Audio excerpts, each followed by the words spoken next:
Arifin. Can we welcome him with a loud salawat, please?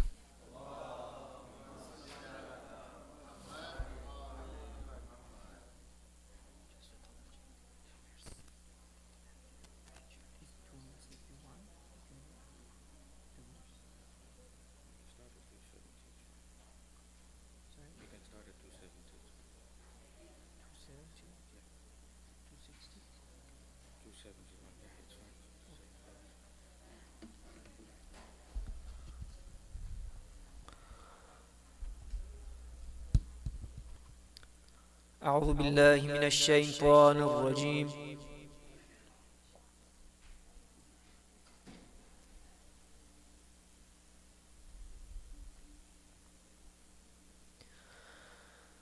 بسم الله الرحمن الرحيم.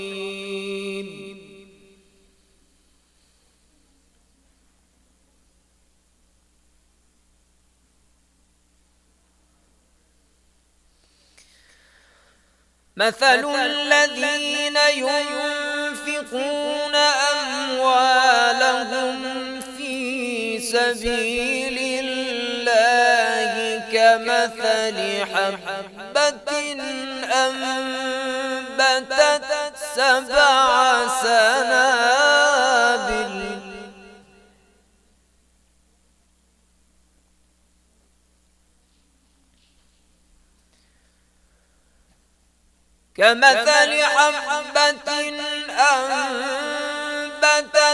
7 سنابل في كل سنبلة 100 حبة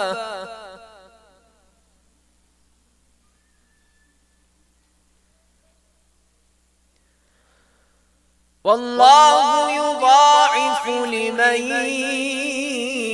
يشاء والله واسع عليم.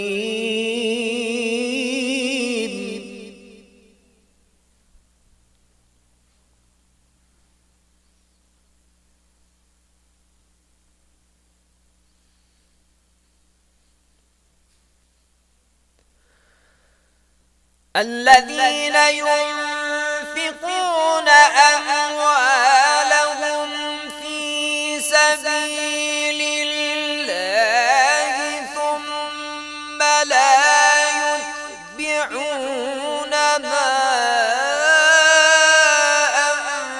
أنفقوا منا ولا أذى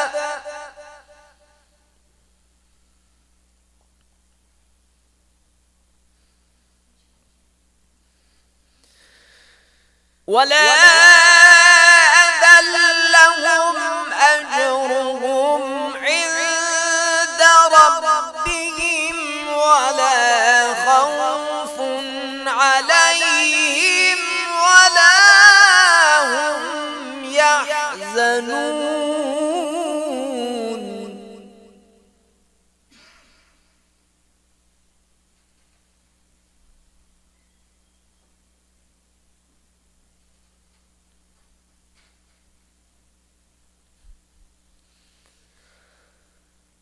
قول معروف ومغفرة خير من صدقة يتبعها أذى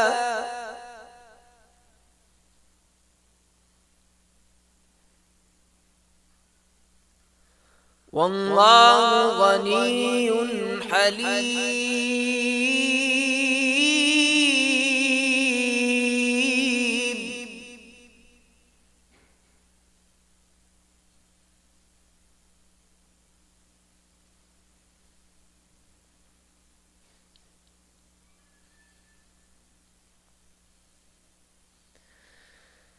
يا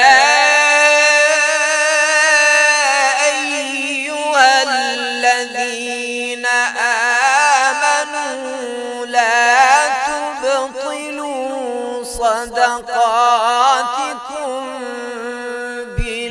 بالمن والأذى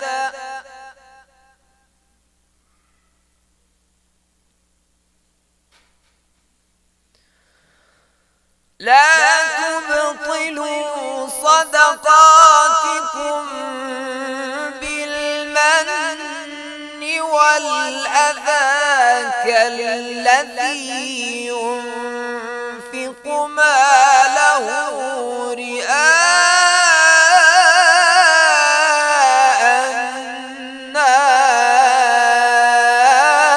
الناس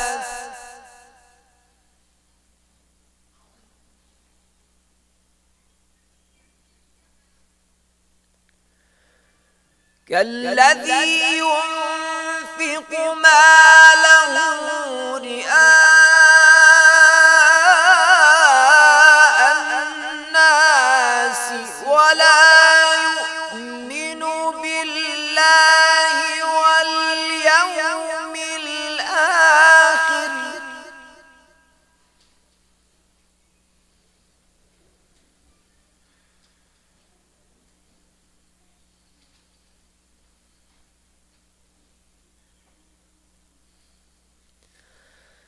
فمثله كمثل صفوان عليه تراب فأصابه وابل فتركه صلدا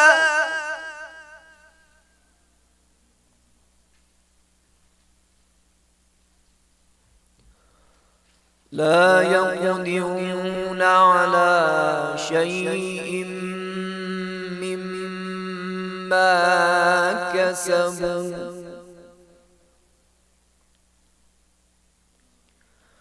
والله لا يهدي القوم الكافرين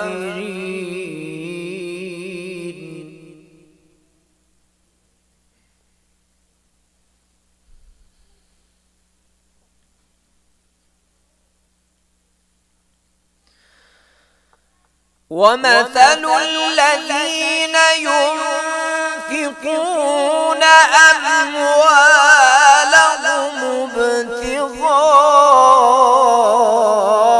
ابتغاء مرضات الله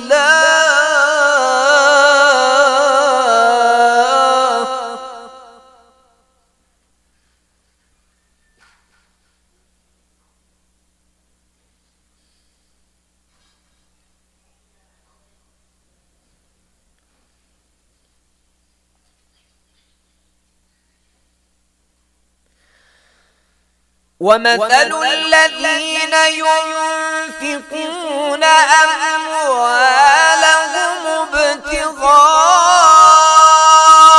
مرضات الله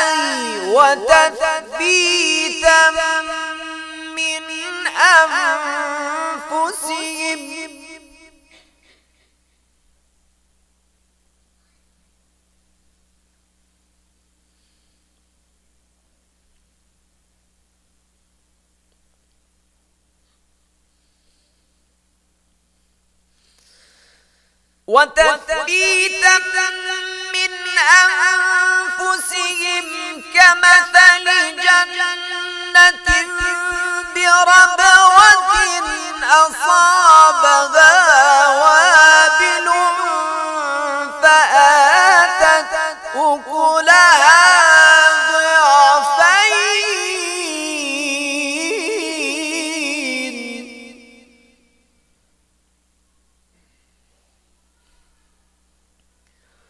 فآتت أكلها ضعفين فإن لم يصبها وابل فطل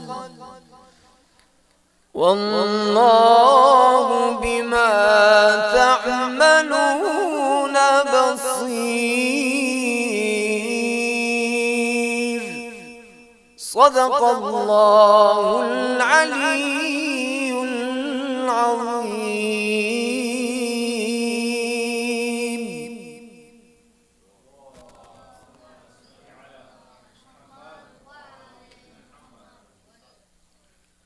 Thank you very much for that award-winning recitation. I would like to introduce our next speaker.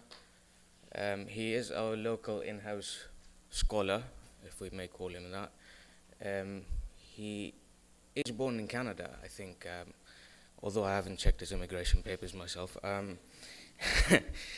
He has worked for BlackBerry at one point in time when it used to be a good company.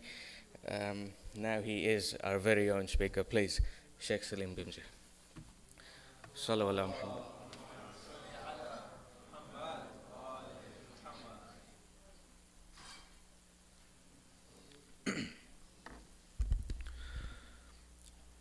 Assalamu alaikum wa rahmatullahi wa barakatuh.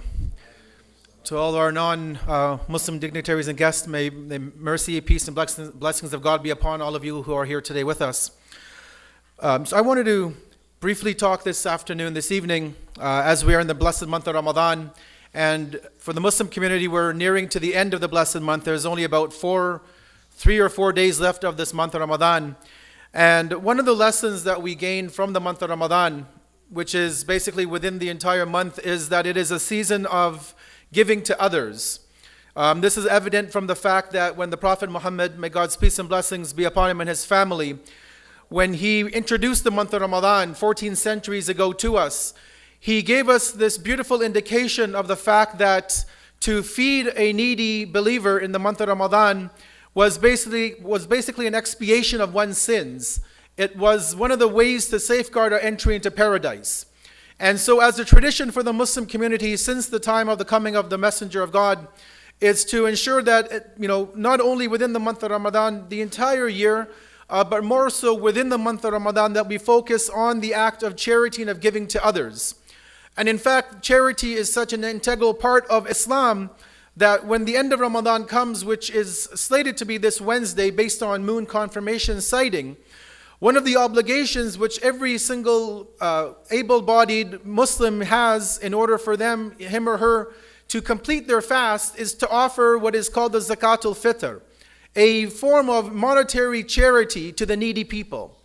And this, obviously, there are a lot of jurisprudential rules. I don't want to go into that, but first and foremost, when this money is taken out, the first and foremost recipients, we're told, are one's immediate family, who may fall into a category of being needy. And then obviously if we don't find family, then it goes to the greater Muslim community within Edmonton, and then there are other rules where that money can be spent. But today I want to talk about the topic, as it's mentioned, about give a little of yourself. A brief overview really of charity and almsgiving within the faith of Islam. And I wanted to just share a few thoughts with all of us who are here today as we're going through this time of giving, for us, especially for the Muslim community, and what it should mean to us to give from ourselves what God has given to us to those who are less fortunate within our communities of the Muslim tradition, and also as an extension the human society on a whole. When we look at this term alms, obviously within the Islamic literature there are a lot of different words that are used within the Quran and within the prophetic tradition of how you define what is charity or giving or alms. And one of the words which we use is sadaqah. And sadaqah becomes an interesting concept and an interesting word because it's derived from an Arabic root word which means truthful. So one who is sadiq is one who speaks the truth. Sadaqah means to be truthful. And so there's an understanding, an underlying concept of when you're giving in charity, whether it be financial compensation, financial assistance, or many other things. It doesn't have to be only wealth. It can be giving of your time to volunteer within the community, at a food bank, at a homeless shelter, helping a person walk across the street, for example. All of these things are considered acts of charity within Islam. And the word that it comes from signifies the fact that this is a way of showing our truthfulness to the religion. So we're actually not just paying lip service to the religion, but we're actually living the teachings of Islam, of the Prophet and his noble family within our day-to-day life. When we look at recipients, because obviously one of the discussions that comes up within any tradition and even in general society is, well, who is deserving of charity? And there'll be different criteria. You might go to a government agency and they'll have certain criteria, or who is deserving, who meets certain criteria. And I'm sure also nonprofit charities, they also would have criteria on how to merit and judge who is actually deserving of this support that we have to give to them. And Islam, again, as a faith which is followed by 1.5 billion people around the world, it hasn't left this up to just chance or for people to determine on their own, but rather within the Quran itself and within the tradition of the Prophet and his noble family, his successors, they give us many criteria of who are the lawful recipients of charity. And I just want to share 3 of them here with us here today. One of them, and 2 of them actually which go together, are the poor and the destitute. Now, traditionally, if you look at the definition, these would almost seem to be the same individual. Somebody who's poor or who's destitute are sometimes one and the same. But Islam comes with a unique definition of them. And when we look at the poor, that definition, we're told it's somebody who lacks sufficient funds to live at the standard of living of the rest of society. So they may have a job, they may have a roof over their head, they have a car in their driveway, they have all of the things, the basic necessities, but they're not living at the minimal standard of the rest of the people that they live around, in their neighborhood, in their community, within their tradition, their faith tradition, or within their, the society that they live in. So we're told that those individuals are also deserving and worthy of us supporting them financially so that they can actually raise their standard of living. Maybe they don't have money to take their children for vacation to Disney World, or to go to, whatever thing on that other people would be enjoying. Or maybe their children don't have the same toys that others can play with within their group of friends. So they may have money, but not necessarily to enjoy the benefits of life. Islam says that those are also individuals who we have to be on the lookout for, that they are as much deserving of our charity, of our support, of our assistance, as much as the person who's homeless, who doesn't have a roof over his head or her head, who might not have 3 square meals a day. And obviously we would have to keep in mind, priority. Somebody who doesn't have a roof over their head, they're more in need than somebody who can't go to, Disney World, for example. Right? But when we see that the society is being looked after, then we have to ensure from the religious perspective of Islam that all of the people of the society are at a level where it's comparable to their, people within the community, within their, the geographic area where they live. And an interesting third category of people who are deserving of financial support are those who can't pay their debts. Right? And we have this problem, obviously, especially in Alberta. You know it much better.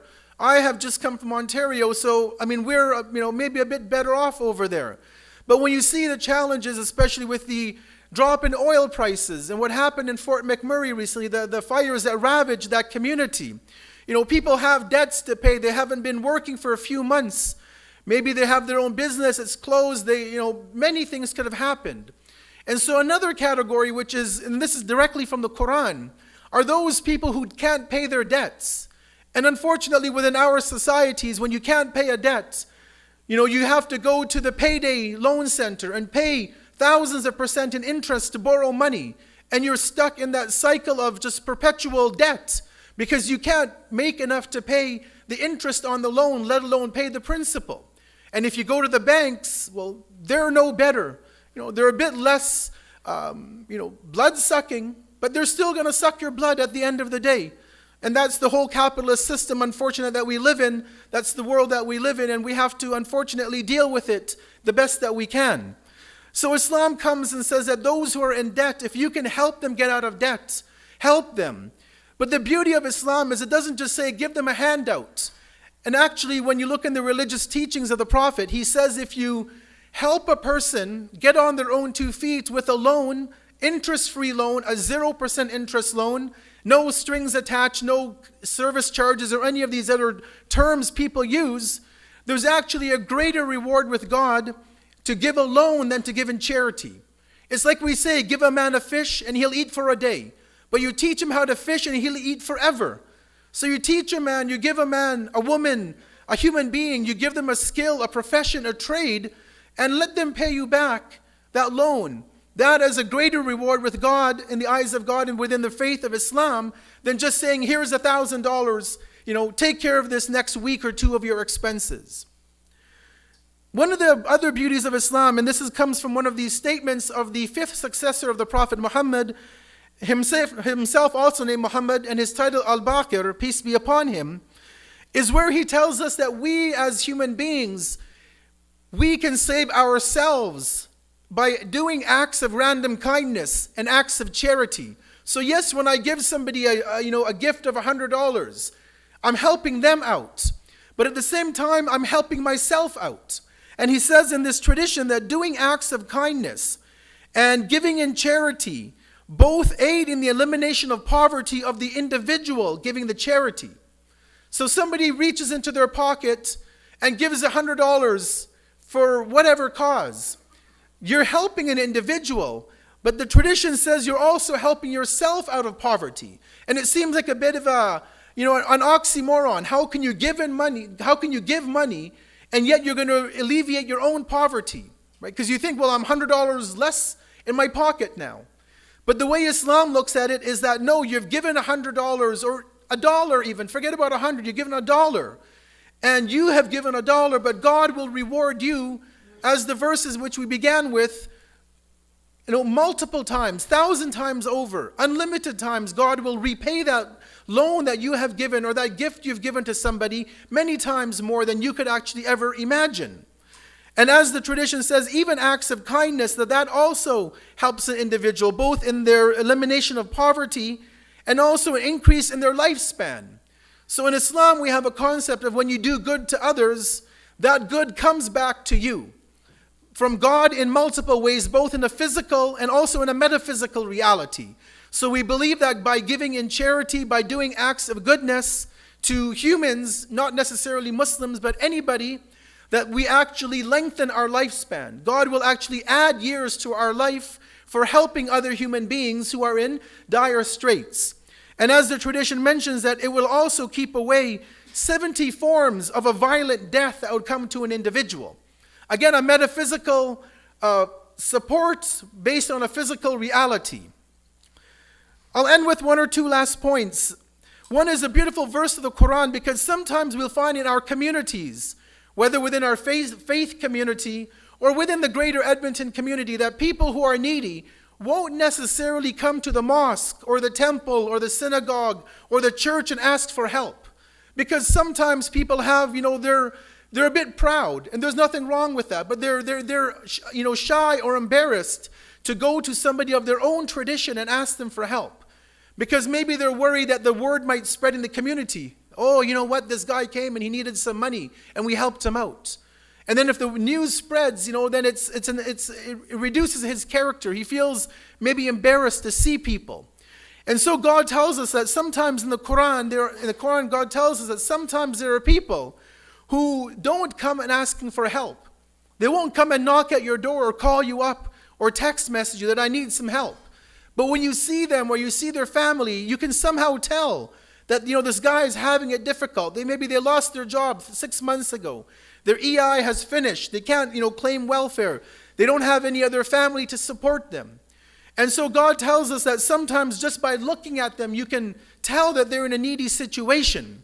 And so we're told that to be on the lookout for these individuals within our society, those who have too much self-dignity to want to come and ask for assistance and support. I'll end with just a very brief reminder for ourselves and to share something with our guests today, that one of the things that we do in the month of Ramadan, one of the acts of worship that we engage in every night for the 30 nights of Ramadan, is to gather to recite many different prayers and supplications. Many of the prayers that we'll recite, and for those who have been attending, you'll know that they're asking for ourselves. Oh God, give me this, give me that, give me a spouse, give me children, allow me to go for the pilgrimage to Mecca. There's all of these things we ask for within our supplications. But one of the very last supplications that we recite every night is one which the Prophet of Islam taught us. And in it, he asks us to ask Allah that God allows us to facilitate 14 different things within the society. I'm not going to bore you with the 14 things, don't worry about that. I've just summarized them into 7 different things, and I'll end with this. So we are asking God in Ramadan that we can become the conduit for His mercy, and that we can spread that mercy through society. in 14 different ways. And just 7 of those are the following. We ask God that you and I are given the ability to enrich every poor person. God won't come and hand out money, like the Red Cross was doing with, debit cards. And so God gives you and I money, and He expects you and I to now be the conduit to helping other people within the society. We ask God to give us the ability to satiate every hungry person. God won't go to the food bank and put food on the table, but He'll give us extra money, and we can go and prepare or buy food or go to the food bank and say, here's a donation, here's our money, here's our contribution. And so we ask God to make us the conduits to feed the hungry of our society. We also, in the same supplication that we recite for 30 nights, is, oh God, clothe every unclothed person. Sometimes when you see the homeless on White Avenue or Jasper Avenue and any other part of Edmonton, and you see what they're wearing in the winter, barely enough to keep warm, and you feel, because you see them and you see us driving around in our beautiful luxury cars with the heat on high, and we don't have any concern or problems, and we see the man or woman pushing a shopping cart with all of their belongings, and they're freezing to death. Just last year, I remember in Toronto, somebody from our Muslim community, an elderly man, homeless, he was found frozen to death on Bloor Street in a bus shelter. Right? And when you hear those kinds of stories, whether he's Muslim or not, it doesn't make a difference. A human being in Canada, a rich country like ours, shouldn't have to freeze to death. It's just unheard of. It shouldn't be something that is even reported, because it never should happen. And so we make this prayer that, oh God, clothe every unclothed person, but you and I become again the conduit to be that person, to give that blessing to that individual. We ask God actually twice in this supplication to relieve those who are in debt, to help them fulfill their debts. Again, God won't mysteriously make a deposit into their bank account, but God will give you and I excess wealth that we don't have to spend on a 3rd or 4th vehicle, or another purse, or another suit, or another gadget. And we could use that money to pay somebody's student loan off, or somebody can't afford to get married in our community, help them get married by paying for their wedding ceremony. And lastly, we see that we ask God to help us relieve all of those who are facing distress around the world. And you just have to open up any news station on the internet to see from every country, whether it be Bangladesh or Afghanistan or Iraq or Syria, in Yemen, Bahrain, Saudi Arabia, in England, there's so much happening after the Brexit vote of discrimination. We see what's happened in the States, in Canada. There's so many problems and stress and distress that people are facing.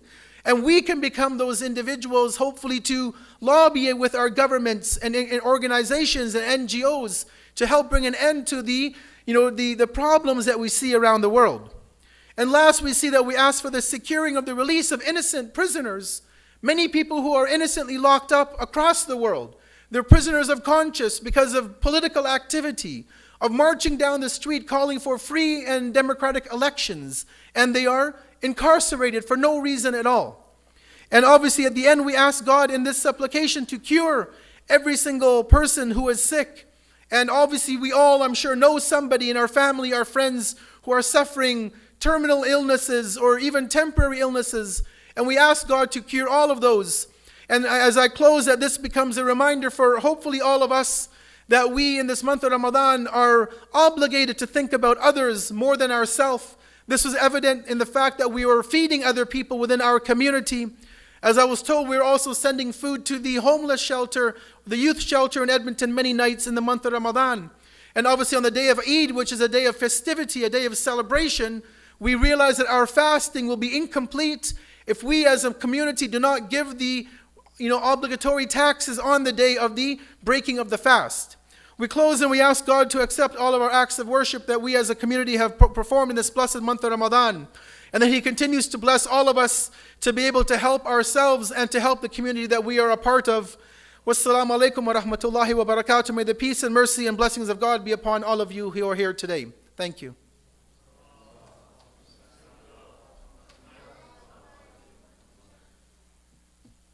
Can we have another loud salawat for those thoughtful words, please?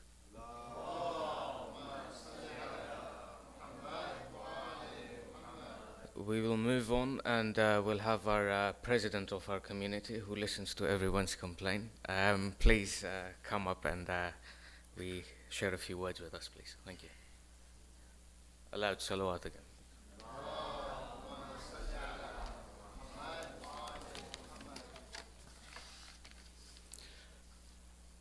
Honorable Minister Christina Gray, Honorable Federal Minister Amarjit Sohi, City Councillor Mohinder Banga, Omar Yaqub from IFSA, Doug Twiddle from Alberta Food Banks, Sheikh Salim, respected brothers, youth of the communities, brothers and sisters, Salamun Alaikum. Peace be upon you.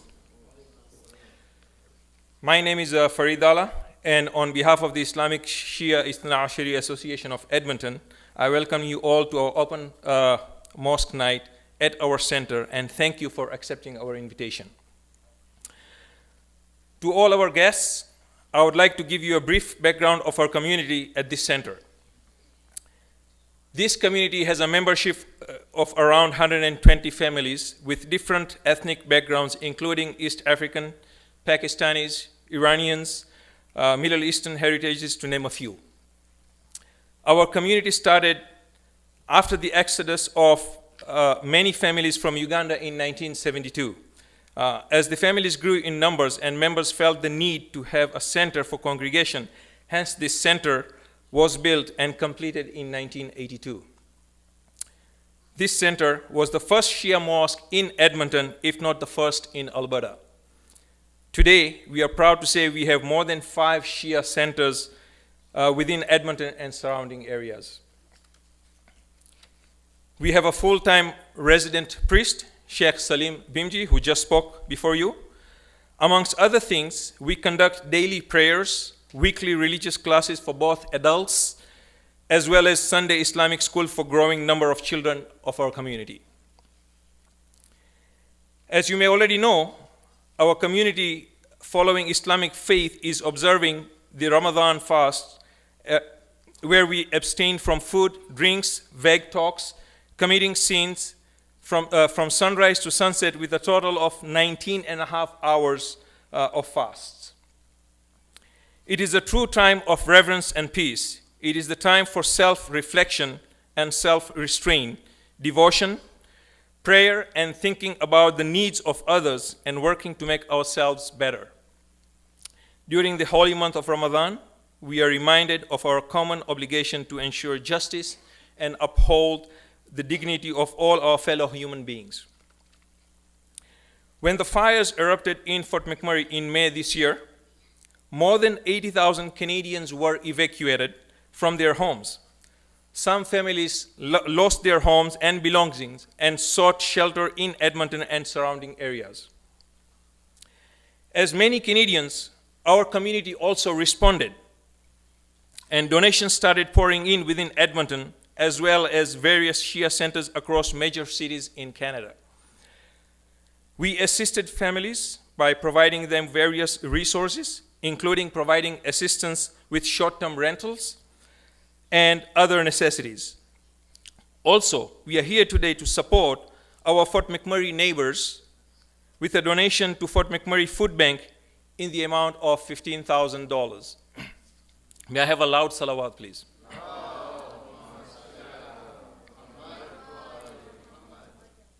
Also, we are here to recognize IFSA and their contributions to the needy Muslims and non-Muslims in Edmonton, regardless of their denomination.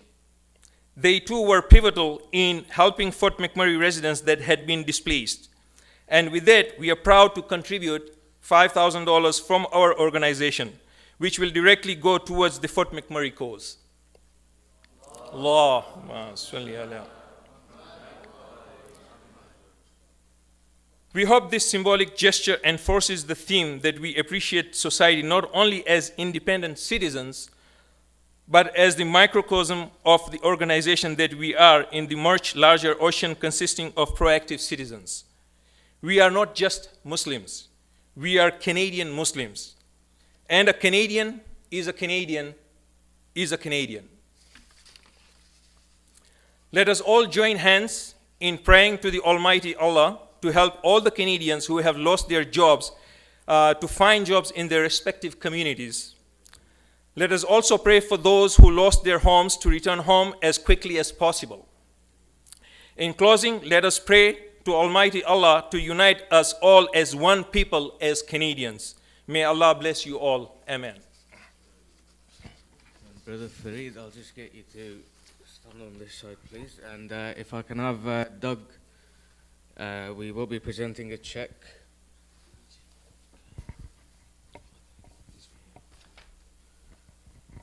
To the food bank. A loud salawat, please.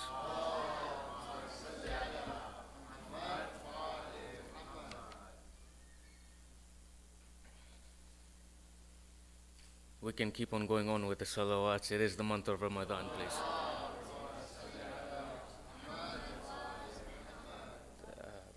I'm going to have Omar Yaqub as well from IFSA. Allah.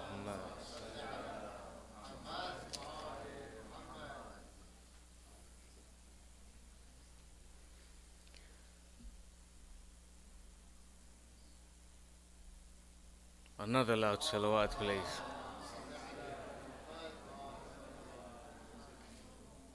We can never have too many. One more. Thank you, Mr. President. If I can have Omar Yaqub of IFSA to speak a few words on behalf of his organization.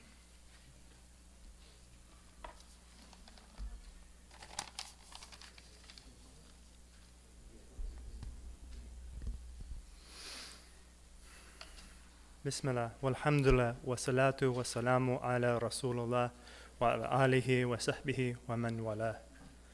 I begin in the name of God, to whom all praise belongs, and send peace and blessings upon the Prophet, his family, companions, and his followers.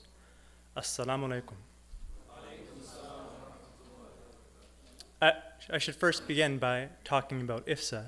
IFSA was started by members of this community. The building that IFSA presently uses for its primary operations was a gift from someone from this very mosque.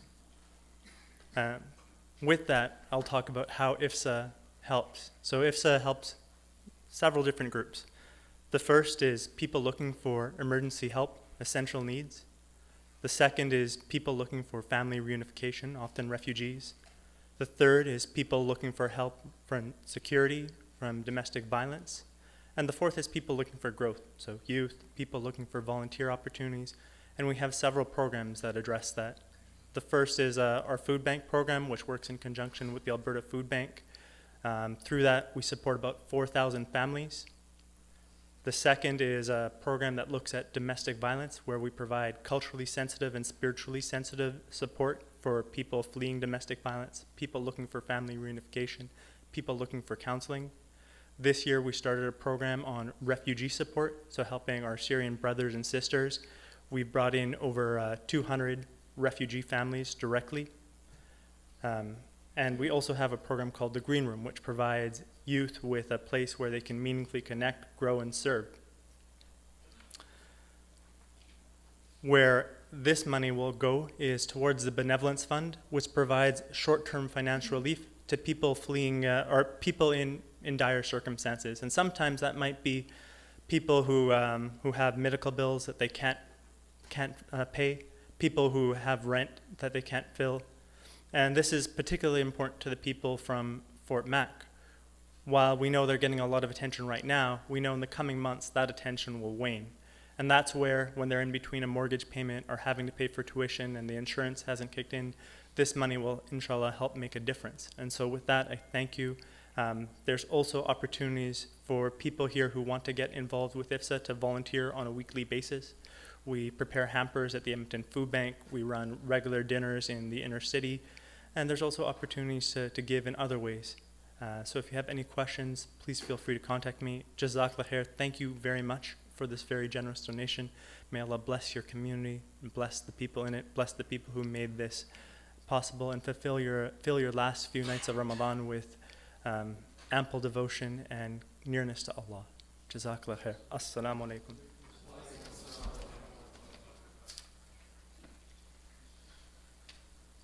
Thank you very much for your work that you are doing currently, Omar, at IFSA. We'd like to get Doug Twaddle in from the Alberta Food Bank, please. A large salawat for him as well, please.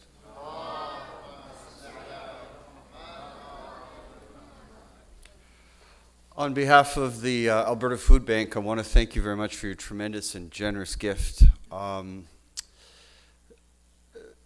Food security is a significant issue in the province of Alberta, and the fires in Fort McMurray at the beginning of May highlighted that insecurity significantly. Ariana Johnson and her team with the Wood Buffalo Food Bank were forced to flee. They evacuated, they have returned. They spent 10 days cleaning out the food bank. Unfortunately, they had just completed their annual and largest drive for food collection just prior to the fire, and all of that had to be destroyed. So your generous gift will go a long way in replenishing their freezers and their stockpile of food. Presently, the Wood Buffalo Food Bank is handing out between 150 and 155 food hampers daily.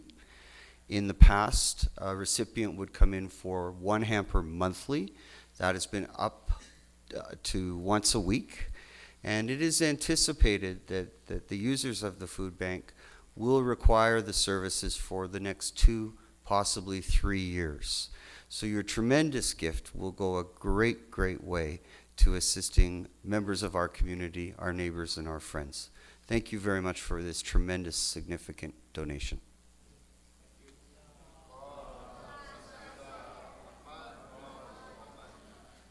Doug, thank you very much. We do appreciate, and we hope we can help a lot more during the next year or so as well.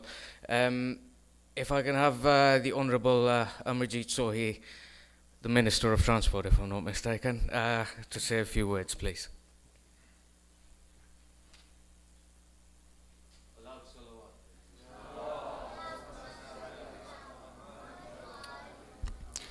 Well, it's Assalamu alaikum, brothers and sisters. He's absolutely wrong. Absolutely wrong. I'm not the Minister of Transportation. I'm the Minister of Infrastructure and Communities. But it's okay. He stands to be corrected. That's fine. That's only one mistake. That's okay. But he's got such a lovely voice. I can't talk like him, right? So, but I do have an accent that makes two of us. First of all, Ramadan Mubarak to each and every one of you. I am absolutely so delighted and honored that you have given me once again the opportunity to come into the masjid and be among you and with you to celebrate such an important time when you come together to reflect on the past and the sacrifices that people have made, as well as fasting and going through that reflection of what people will feel when they have to deprive themselves, or when they are deprived of themselves of food. So it's really a very, very important time for the Muslim community throughout the world. So you have included me in that special day, so it's really my honor. I stood in front of this podium just before the election, and there were many tough questions posed by many people, and particularly young people. And I'm so nice to see some of the youngsters here as well. And we always say that Canada is a very wonderful place to live. It is a wonderful place to live, not by accident. It is by design. It is by efforts of people who came before us, people who had a vision to create a society that believes in diversity, that believes in inclusion, that believes in that regardless when you came to this country or how you came to this country, but regardless which religion you belong to, which culture you belong to, what your language is, all of us have the ability to celebrate who we are as people, as cultures. And that was no accident. That happened because of their leadership, because of their vision. So when we come together to celebrate our special days, this is an opportunity for us to reflect on that, but also make a commitment that we need to take it further, that we need to take on the challenges that still exist in our country, regardless Canada being one of the best places to live in. Whether it's Islamophobia that we face in the rise of incidents that happen, right? Or the racism that people have to face because they look different or they happen to belong to a different religion or different culture, or the marginalization that people face because they live in poverty. So when we come together today, I think it's a reflection on those what we need to do as a community to deal with those challenges. And your support today for the organizations that you have supported, I have personally seen the work of Food Bank, and I have personally seen the work of IFSA, right? One of the pioneer organizations in Edmonton that really took on the opportunities and challenges to meet the needs of the people of Islamic faith, and that was a gap that IFSA was able to fill. So thank you for supporting these organizations and many of the other organizations. And thank you for standing with the people of Fort McMurray in time of need. So if I'm talking about all of these things, I'm just here to convey that you're already doing the things that we continue to do to advance Canada to the next stage, where we can truly say, this is a wonderful country, but in Canada, better is always possible. Thank you so much for including me, and I'll hand it back to him. I don't know who is he going to introduce next, right?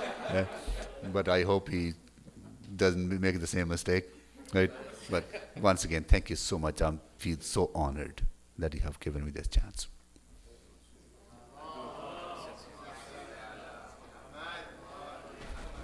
Thank you very much, Honourable Minister. I do apologize sincerely for my ignorance on your federal position. I'd like to call upon the Honourable Minister of Labour. I think I've gotten this right. Excellent. MLA Christina Gray. I would also like to thank MLA Christina Gray on sponsoring our caffeine yesterday in the evening. So thank you very much for that. If we can have a loud salawat and introduce MLA.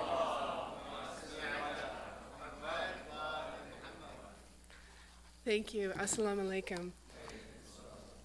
On behalf of Premier Rachel Notley and the Government of Alberta, I want to offer you my warmest wishes on the blessed month of Ramadan.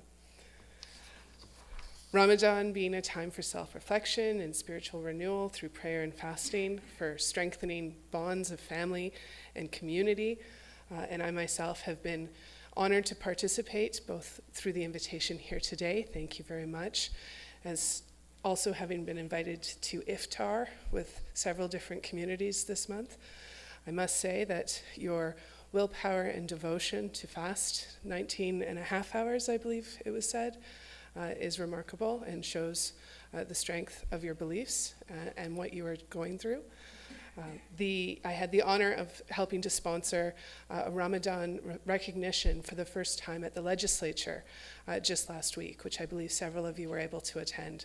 And it was wonderful to see so many different communities coming together to celebrate Ramadan, the blessed month, and to be a part of that. So thank you very much for allowing me to be part of that. Ramadan being a time of social responsibility, when Muslims here in Alberta and around the world reaffirm their commitment to those in need, as we've heard here today. The Muslim community in Alberta has made so many contributions, and your act of charity and support for fellow Albertans is remarkable. So I'd absolutely like to thank the Islamic Shia Ithnashari Association of Edmonton for tonight's open mosque night, because events like these, which invite Albertans to visit the center and observe the diversity of cultures and traditions, really help to break down the cultural barriers that can exist. And I'd also like to thank you for your commitment to service and empathy to others, and your ongoing support for Fort McMurray. the food bank, as well as the Islamic Family and Social Services Association. It's a reminder that we all share responsibility for our neighbors of all faiths and cultures and ethnicities. We are indeed blessed in this province with a multicultural and diverse population, and we all share common values and aspirations of respect, peace, and equality. So as you reflect on your faith and renew your spirit and share this time with friends and family, I wish you much hope and peace, and in this holy month of Ramadan, as well as all the months ahead, Ramadan Mubarak. And thank you again for inviting me to be part. Thank you.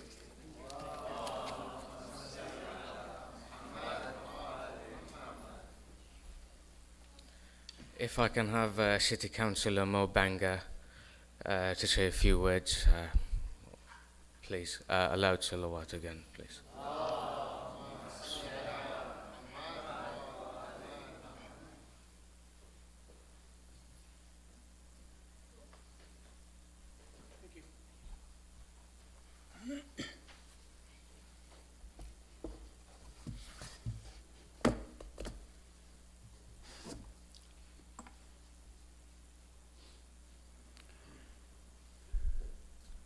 Thank you for having me here. Like Minister Sohi said, I was here before the City Council election. I think it was in February. So I was here to see you guys then. And again, I thank Mohammed for inviting me here, and all of you guys and girls for having me here. Again, good evening and Ramadan Mubarak. Assalamu alaikum. It's a pleasure to be here on behalf of the City Council to join with the Muslim community in this night of sharing and celebration. The 5 pillars of Islam reinforce the importance of faith and charity in creating a better world, and the need to connect ourselves to a larger community and a vision of a positive future. These principles of Muslim faith are drawn into even sharper focus now as our Muslim friends celebrate the holy month of Ramadan, a time of spiritual purification and reflection. The past year has been a particularly difficult one for Muslims around the world, as extremist acts have created misunderstandings and misrepresentations of Islam and of the Muslim community.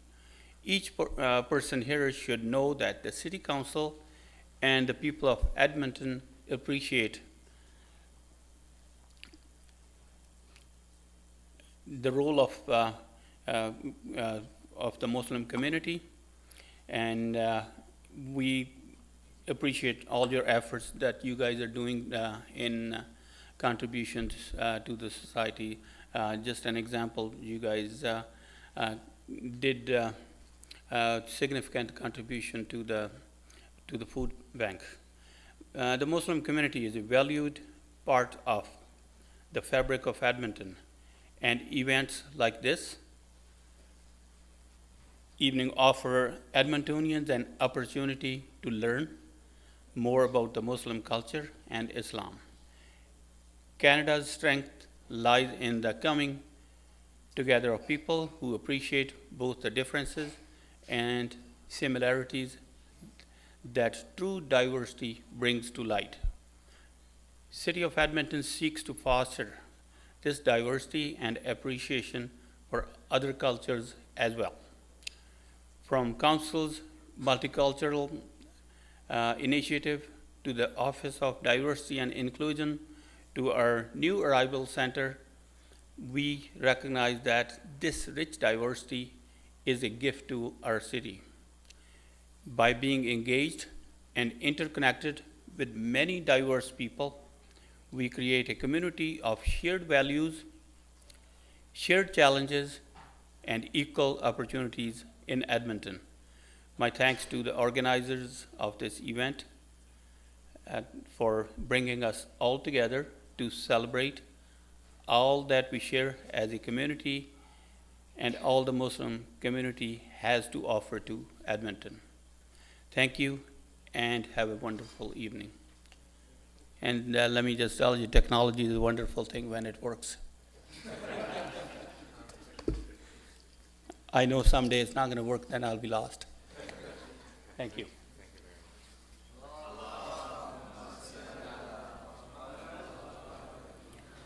Thank you very much, City Councillor Mobanga. If I can have the president of our community to come and give a token of our appreciation to the delegates that have come today in our program. If we can have Honourable Amarjeet Sohi come up and take the first token. As Minister of Infrastructure, I do apologise sincerely again. And communities, there we go. If we can have a loud salawat, please.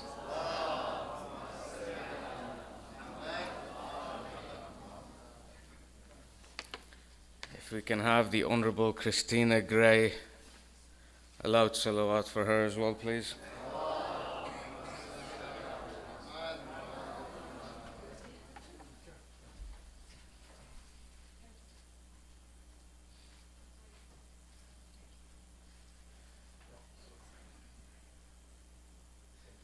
If we can get City Councillor Mobanga as well, please.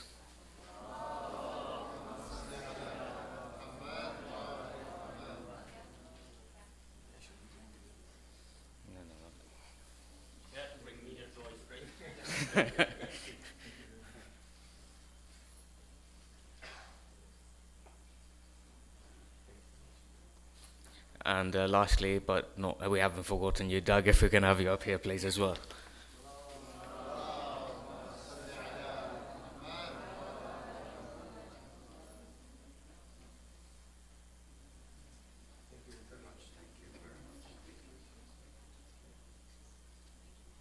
Thank you very much, Mr. President. Thank you very much for your participation. And I think that's a wrap. Still a half an hour to go before we can actually eat. So I think that's over. If we can have a loud salawat 3 times in a row, please.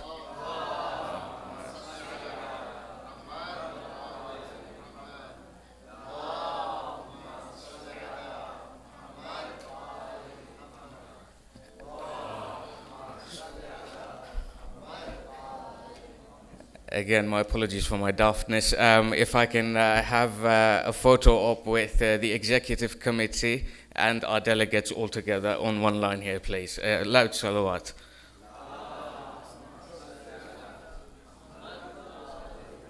And the chair lady of our community as well, please.